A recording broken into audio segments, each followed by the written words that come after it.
Hello friends, welcome back to my channel Gyan Sankar. तो friends, ये हमारा 5000 मोस्ट इम्पॉर्टेंट पॉलिटिकल साइंस के क्वेश्चंस की सीरीज चल रही है, जो आने वाले एग्ज़ाम किसी भी स्टेट से हो, आप अगर सब्जेक्ट आपका पॉलिटिकल साइंस है तो हेल्प करेगा। और फ्रेंड्स, अभी तक चैनल से नहीं जुड़ पाए तो प्लीज़ चैनल को सब्सक्राइब कर लीजिए और वीडियो को लाइक कर दीजिएगा। चलिए स्टार्ट करते हैं आज का क्लास। आज के क्लास का फर्स्ट क्वेश्चन है चुनाव आयोग से रिलेटेड क्वेश्चन है। इंडियन कॉन्स्टिट्यूशन से आज कुछ इम्पॉर्टेंट जो टॉपिक है उससे मैं आज क्वेश्चन कराने वाली हूँ। पहला सवाल है चुनाव आयोग से, नोटा को मतदान में भारत की वोटिंग मशीन में पहली बार कब पेश किया गया था? ये यूपी पीजीटी 2016 में आया हुआ प्रश्न है। तो ये हुआ था आपका 2013 से 14 के चुनाव में। Option number C is the right answer. तो सितंबर 2013 में सर्वोच्च न्यायालय ने देश के मतदाताओं को चुनावों में सभी प्रत्याशियों में से किसी को भी न चुनने के लिए मत देता, यानी इनमें से कोई नहीं, जैसे विकल्प होता है ना, 4 ऑप्शन आता है, इनमें से कोई नहीं, नोटा अधिकार देने का प्रदान किया। निर्वाचन आयोग को भी सभी इलेक्ट्रॉनिक वोटिंग मशीन ईवीएम में NOTA none of the above का बटन उपलब्ध कराने का निर्देश दिया है। तभी से चुनाव में वोटिंग मशीन में नोटा का प्रयोग अनिवार्य रूप से आरंभ हुआ। नेक्स्ट क्वेश्चन है, भारत में प्रशासनिक सुधार आयोग का गठन किया गया था। तो 1966 में प्रथम प्रशासनिक सुधार आयोग।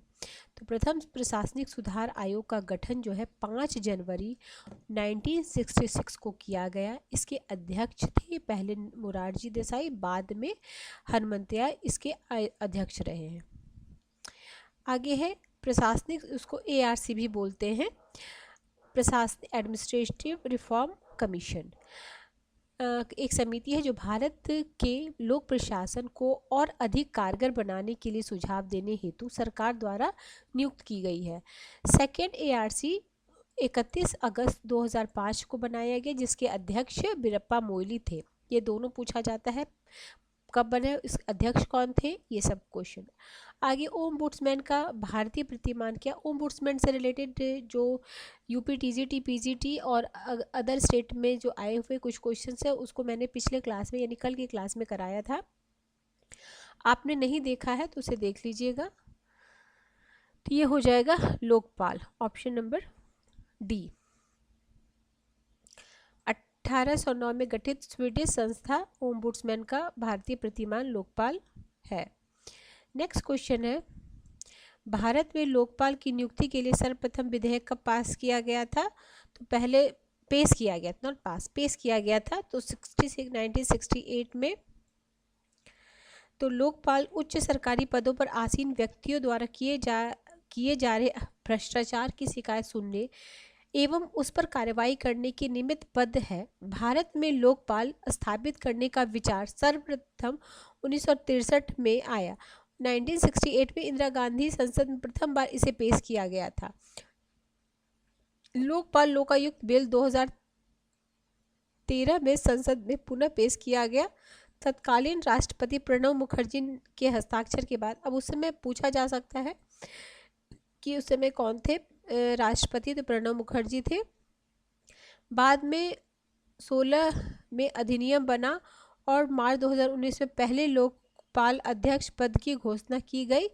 भारत के पहले लोकपाल अध्यक्ष सुप्रीम कोर्ट के पूर्व न्यायाधीश पिनाकी चंद्र घोष हैं। इस संस्था में अध्यक्ष के अतिरिक्त कितने सदस्य होते? 8 अन्य होते हैं। इनकी अधिकतम उम्र कितनी होती है? 70, और इनका कार्यकाल 5 वर्ष। और ये तो 1809 में संविधान के अंतर्गत ओमबुड्समैन की स्थापना की गई है स्वीडन में। लोकपाल शब्द की उत्पत्ति संस्कृत के लोपाला शब्द से हुई है, जिसका मतलब होता है लोगों की देखभाल करने वाला। भारत में लोकपाल बिल पास करने में समाज सेवी अन्ना हजारे का बहुत महत्वपूर्ण भूमिका रहा है। लोकपाल की तर्ज पर लोकायुक्त। तो देखो, सेंट्रल में लोकपाल और स्टेट में लोकायुक्त। जनवरी 2016 में संजय मिश्रा को उत्तर प्रदेश का लोकायुक्त नियुक्त किया गया। इसका कार्यकाल 8 वर्ष का है। आगे है लोकायुक्त अपना प्रतिवेदन किसके समक्ष, शायद अब 5 साल ही हो गया, एक बार देख लीजिएगा ये, एक मिनट।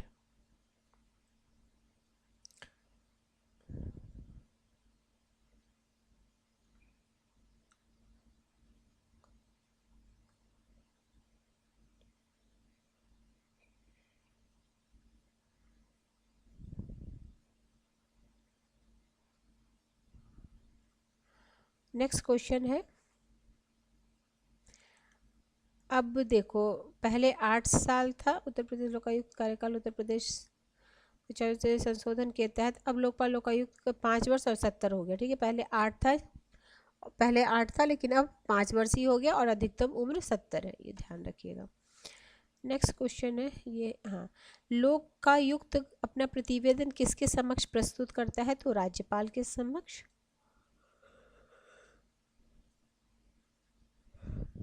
भारत में अंतर्राज्यीय परिषद की स्थापना कब हुई, 87 है, 89 है, 90 है, तो 90 हो जाएगा, 1990।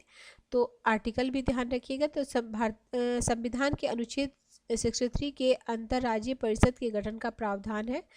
अंतर्राज्यीय परिषद के गठन की शक्ति राष्ट्रपति को दी गई है, यह एक संवैधानिक निकाय है। वर्ष 1988 में न्यायमूर्ति R.S. सरकारिया की अध्यक्षता में गठित आयोग की सिफारिश पर वर्ष 1990 में राष्ट्रपति के आदेश से अंतर्राज्यीय परिषद का गठन किया गया। 1 नवंबर 2017 को प्रधानमंत्री नरेंद्र मोदी की अध्यक्षता में अंतर्राज्यीय परिषद का पुनर्गठन किया गया। इस परिषद में प्रधानमंत्री पदेन अध्यक्ष होता है। परिषद में 6 केंद्रीय मंत्री और सभी राज्यों के मुख्यमंत्री इसके सदस्य के तौर पर शामिल होते हैं। प्रधानमंत्री पदेन होता है, ठीक है, याद रखिएगा। भारत में अंतर्राज्यीय परिषद का अध्यक्ष तो प्रधानमंत्री। भारतीय संविधान के अनुच्छेद 263 के अनुसार अंतर्राज्यीय परिषद की स्थापना निम्न में से किसके द्वारा की जा सकती है, तो राष्ट्रपति के द्वारा। देखिए, अध्यक्ष होते हैं प्रधानमंत्री और इसकी स्थापना कौन करते हैं, अंतर्राज्यीय परिषद की स्थापना किसके द्वारा की जाती है, तो राष्ट्रपति। ये यूपी टीजीटी 2021 में आया हुआ प्रश्न है। आर्टिकल भी इंपॉर्टेंट है, कई बार आ चुका, 263 से रिलेटेड है, 1990 में हुआ है।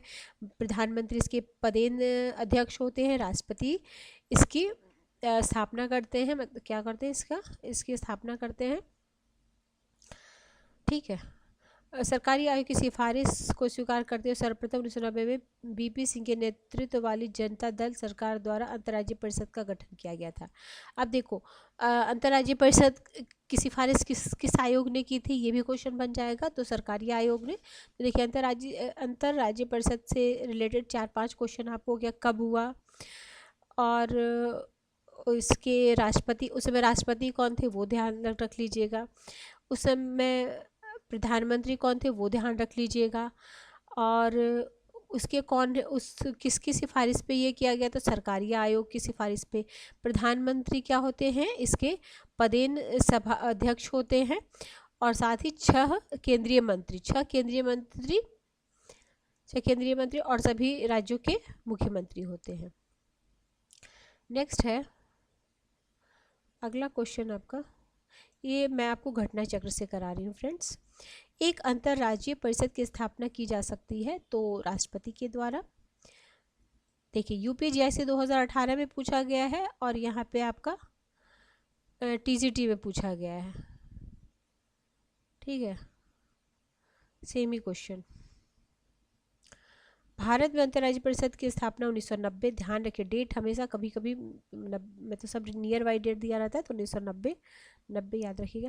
क्षेत्रीय परिषद परामर्शदात्री इकाई है, ठीक है, इसके लिए कोई आर्टिकल नहीं है, ठीक है। क्षेत्रीय परिषद परामर्शदात्री इकाई है, इसका गठन राज्य पुनर्गठन अधिनियम 1956 के द्वारा किया गया। इस प्रकार ये संविधानेतर इकाई है। भारत में 5 क्षेत्रीय परिषद हैं, उत्तर, दक्षिण, पूरब, पश्चिम और केंद्र या मध्य, ठीक है।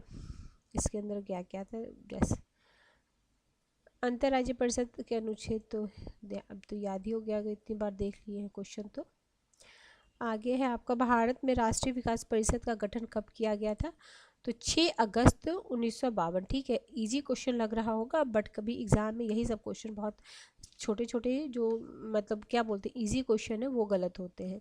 तो इजी क्वेश्चन को ऐसे आसानी से मत छोड़िए, क्योंकि सक्सेस दिलाने में मुझे जहाँ तक लगता है कि टफ़ क्वेश्चन से ज़्यादा इजी क्वेश्चन हमारे सक्सेस यानी हमें कंपटीशन में शामिल करने में वो अहम भूमिका निभाते हैं। क्योंकि आप जब एग्ज़ाम दे के आते होगे, अगर अच्छे से प्रैक्टिस नहीं करते हो तो आप एग्ज़ाम दे के जब भी आते होगे तो देखते होगे जो आप ऑलरेडी जानते थे वो क्वेश्चन आप गलत कर लिए। वो गलत क्यों किए? क्योंकि प्रैक्टिस की कमी के कारण। ठीक है, एग्ज़ाम अभी भी जब आप प्रैक्टिस सेट करते होगे तो कई क्वेश्चन आपको लगता है ये मैंने तो पढ़ा है, बट कन्फ्यूज़न हो रहा होगा दो ऑप्शन में, तो वही कई बार उसी क्वेश्चन को देख देख के करने से सही होता है। ठीक है, राष्ट्रीय विकास परिषद का पदेन सचिव होता है, तो कौन होता है पदेन सचिव? योजना आयोग का सचिव जो होता है। अब तो योजना आयोग तो है ही नहीं, नीति आयोग हो गया। चलिए, योजना आयोग तो निम्नलिखित में कौन सा एक संवैधानिक निकाय नहीं है? तो देखिए, संवैधानिक निकाय कौन होती है? जिसको संविधान में जिसका उल्लेख है, जिसके रिलेटेड आर्टिकल है, वो संवैधानिक निकाय है। तो लोकसभा आयोग के लिए भी है, निर्वाचन आयोग के भी आर्टिकल है, वित्त आयोग के लिए भी नीति आयोग, तो नहीं होगा। तो option C is the right answer. Next question, और नीति आयोग की स्थापना भी याद रखिएगा, 1 जनवरी 2015 को स्थापित नीति आयोग संवैधानिक निकाय नहीं है। आगे, निम्नलिखित में कौन संविधानेतर संस्था है? तो जो संविधान में नहीं उसे संविधानेतर बोलते हैं, तो योजना आयोग। आगे है, निम्नलिखित में कौन सा एक संवैधानिक निकाय नहीं है? ठीक है, तो नीति आयोग।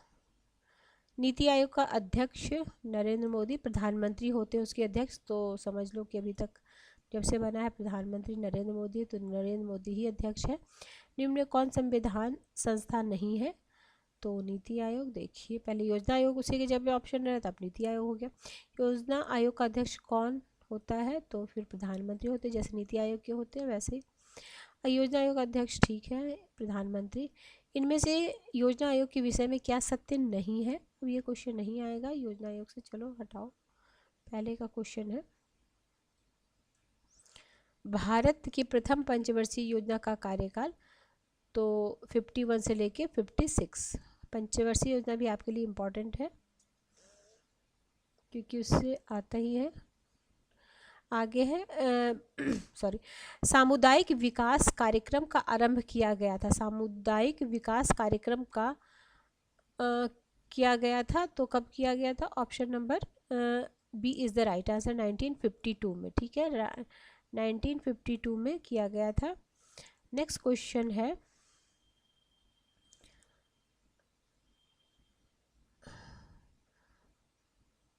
तो सामुदायिक विकास परिषद का उद्घाटन 2 अक्टूबर 1952 को किया। यह कार्यक्रम ग्रामीण विकास के इतिहास में एक महत्वपूर्ण कीर्तिमान थी। जवाहरलाल नेहरू की पहल पर इस कार्यक्रम का आरंभ किया गया था। ग्रामीण विकास अभिप्राय की ओर, जहां लोगों का बेहतर एवं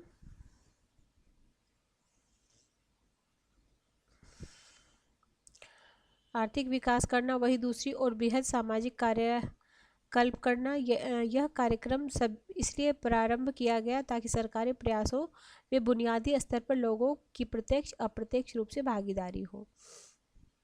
नेक्स्ट है, नेक्स्ट क्वेश्चन, राज्य मानवाधिकार आयोग के सदस्यों को हटाया जा सकता है केवल राष्ट्रपति के द्वारा।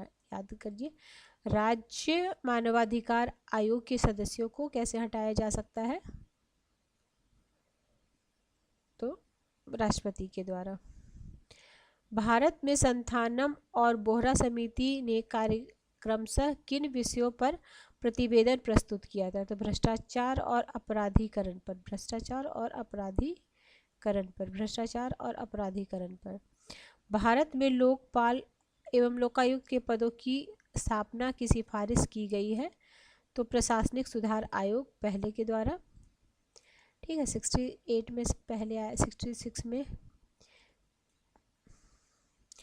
निम्न में से वर्तमान उत्तर प्रदेश के लोग, ध्यान ये 15 का अभी का याद देख लीजिएगा आप, कौन है? आगे है, राष्ट्रीय महिला आयोग बनाया गया था तो संसद के द्वारा पारित कानून के द्वारा, ठीक है। तो राष्ट्रीय महिला आयोग भारतीय संसद द्वारा 1990 में पारित राष्ट्रीय महिला आयोग अधिनियम 1990 के तहत जनवरी 1992 में गठित एक संवैधानिक निकाय है। यह ऐसा निकाय है जो शिकायत या स्वतः संज्ञान के आधार पर महिलाओं के संवैधानिक हितों, उनके लिए कानूनी सुरक्षा उपायों को लागू कराती है। आगे है, भारत में संघीय विधानमंडल द्वारा कब बंधुआ मजदूर प्रथा उन्मूलन कानून पारित किया गया था? तो 1976। एक बार मैं फिर से बोलती हूँ, भारत में संघीय विधानमंडल द्वारा कब बंधुआ मजदूर प्रथा उन्मूलन कानून पारित किया गया था? तो 1976। राष्ट्रीय एकता परिषद का उद्भव किस सन में हुआ था? तो राष्ट्रीय एकता परिषद का उद्भव सितंबर अक्टूबर 1961, ऑप्शन में कोई नहीं था। प्रधानमंत्री जवाहरलाल नेहरू द्वारा एक सम्मेलन के आयोजन से हुआ था। इसकी प्रथम बैठक 62 में की गई थी। भारत में स्वतंत्रता प्राप्ति के पश्चात पहला वित्त निगम था? तो 61 का हो जाएगा, 31 का हो जाएगा पुनर्वास वित्त निगम। अब हम संघ लोक सेवा आयोग, भारतीय संविधान का अनुच्छेद यूपीएससी के सदस्यों को हटाने के बारे में विवरण देता है। तो किस आर्टिकल में? तो 312 से स्टार्ट हो 317 में, ठीक है। इसके सारे आर्टिकल इंपॉर्टेंट है आपके लिए। संघ लोक सेवा आयोग का प्रधान कौन होता है? तो एक अध्यक्ष होते हैं। नेक्स्ट है, संघ लोक सेवा आयोग के सदस्य कब तक अपने पद बने रहते हैं? तो 65 वर्ष की आयु। नेक्स्ट है, यूपीएससी के अध्यक्ष और सदस्य का कार्यकाल होता है तो 6 वर्ष। देखिए, कहीं 5, कहीं 6, तो इस तरीके का, कहीं 70, जैसे हम लोकपाल लोकायुक्त का 70 है और कार्यकाल 5 वर्ष का है, और इनका 65 है। संघ लोक सेवा आयोग का कार्यकाल 6 वर्ष है। तो थोड़ा कई बार पढ़िए, ध्यान हो जाता है। संघ लोक सेवा आयोग के सदस्यों की नियुक्ति की जाती है तो राष्ट्रपति के द्वारा की जाती है। संघ लोक सेवा आयोग के सदस्यों की नियुक्ति की जाती है तो राष्ट्रपति के द्वारा की जाती है। सब भारतीय संविधान के अनुच्छेद 315 के अनुसार संघ के लिए एक लोक सेवा आयोग तथा प्रत्येक राज्य के लिए एक लोक सेवा आयोग अनुच्छेद 316 फर्स्ट के अनुसार संघ लोक सेवा आयोग या संयुक्त लोक सेवा आयोग के अध्यक्ष और अन्य सदस्यों की नियुक्ति राष्ट्रपति द्वारा की जाएगी और राज्य लोक सेवा आयोग के अध्यक्ष या सदस्यों की नियुक्ति राज्यपाल के द्वारा, ठीक है। नेक्स्ट क्वेश्चन है, एक मिनट, अगला प्रश्न आपका प्रश्न नंबर, संघीय लोक सेवा आयोग के अध्यक्ष की नियुक्ति कौन करता है? तो राष्ट्रपति करते हैं। भारतीय संघ लोक सेवा आयोग के अध्यक्ष सहित कितने सदस्य? तो 11। तो संविधान में संघ लोक सेवा आयोग के सदस्यों की संख्या नियत नहीं है। संघ लोक सेवा आयोग के सदस्य संख्या और उनकी सेवा शर्तें संविधान के अनुच्छेद 318 के अंतर्गत राष्ट्रपति द्वारा अवधारित की जाती है। सामान्यतः संघ लोक सेवा आयोग के अध्यक्ष सहित 9 से 11 होते वर्तमान में चलिए ठीक है, क्वेश्चन नहीं पूछेगा कितने सदस्य नहीं। नेक्स्ट क्वेश्चन है, एक मिनट, हाँ आगे है क्वेश्चन नंबर 10। एक अखिल भारतीय सेवा गठित की जा सकती है तो संविधान के अनुच्छेद 312 के अंतर्गत एक प्रस्ताव के द्वारा। भारत में कुछ लोक सेवा आयोग और उसके प्रशिक्षण केंद्रों को नीचे दिया गया उनके ठीक ठीक जोड़े हैं। तो देखिए, भारतीय प्रशासनिक सेवा, भारतीय पुलिस सेवा, भारतीय रेल सेवा, प्रथम श्रेणी आयकर सेवा। तो इसका राइट आंसर कहाँ पे? इसका राइट आंसर है ऑप्शन नंबर डी, यानी फर्स्ट ए, मतलब यानी राष्ट्रीय प्रशासनिक अकादमी इसमें दिया होगा। आप इधर देख लीजिए, एक मिनट, स्क्रीनशॉट लेना चाहते तो ले सकते हैं। भारतीय प्रशासनिक सेवा, राष्ट्रीय प्रशासनिक अकादमी मसूरी लबासना, जो जहाँ पे भारतीय पुलिस सेवा केंद्र ये माउंट आबू में है।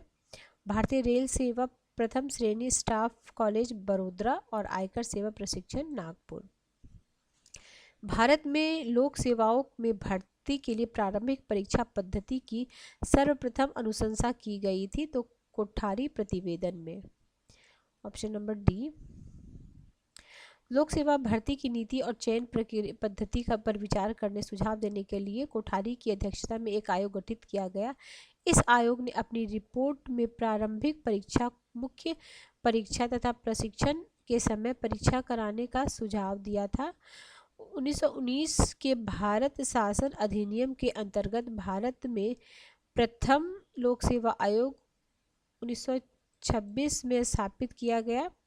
1935 के अधिनियम द्वारा इसका नाम संघीय लोक सेवा आयोग रखा गया। संविधान के अनुच्छेद 315 के अंतर्गत संघ एवं राज्यों के लोक सेवा आयोग के गठन का प्रावधान किया गया। आगे भारत में संघ लोक सेवा आयोग और विश्वविद्यालय अनुदान आयोग का गठन क्रमशः किस प्रकार हुआ है? तो संविधान और अधिनियम द्वारा। आगे है भारत में संघ लोक सेवा आयोग द्वारा वार्षिक प्रतिवेदन किसके समक्ष प्रस्तुत किया गया है? तो राष्ट्रपति के। नेक्स्ट है, इनमें से कौन सा तथ्य संघ लोक सेवा आयोग के सदस्यों के संदर्भ में सत्य नहीं है? ठीक है, आगे है एक क्वेश्चन नंबर 15। इनमें से कौन सा तथ्य संघ लोक सेवा आयोग के सदस्यों के संदर्भ में सत्य नहीं है? वे राष्ट्रपति द्वारा नियुक्त होते हैं, ठीक है। उनकी आयु 6 वर्ष 65 है, जो भी पहले हो जाए ये भी ठीक है। वो प्रधानमंत्री के द्वारा नहीं, राष्ट्रपति के द्वारा निष्पक्ष होते हैं, बिल्कुल सही बात है। ठीक है फ्रेंड्स, आज हमने इससे रिलेटेड क्वेश्चन किया। नेक्स्ट क्लास में हम करेंगे आपातकाल या कुछ और भी टॉपिक होगा तो देखूंगी किस टॉपिक पे। इंपॉर्टेंट क्वेश्चन ही कराऊंगी, अब एग्ज़ाम नियर आ रहा है तो प्रीवियस ईयर में आए क्वेश्चन, कुछ इंपॉर्टेंट क्वेश्चंस के लेके आऊँगी और प्रैक्टिस सेशन भी मैं कोशिश करूँगी कि आपके लिए ला पाऊँ। कुछ बिजी शेड्यूल होने के कारण वीडियो काफ़ी डिले हो जा रही है आजकल, लेकिन अब मैं कोशिश करूँगी कि मैं आपको टाइम से वीडियो प्रोवाइड करूँ। चलिए ठीक है फ्रेंड्स, किसी वजह से चैनल हेल्प कर रहा है तो प्लीज़ चैनल को सब्सक्राइब कर लीजिएगा अभी तक नहीं किए हैं तो, और फ्रेंड्स फैमिली में ज़रूर शेयर कीजिए, वीडियो को लाइक भी कीजिए क्योंकि आपकी एक लाइक से मुझे मोटिवेशन मिलता है कि मैं और भी वीडियो आपके लिए लेके आऊँ। चलिए मिलते हैं नेक्स्ट वीडियो में, till then bye bye, keep watching, keep sharing.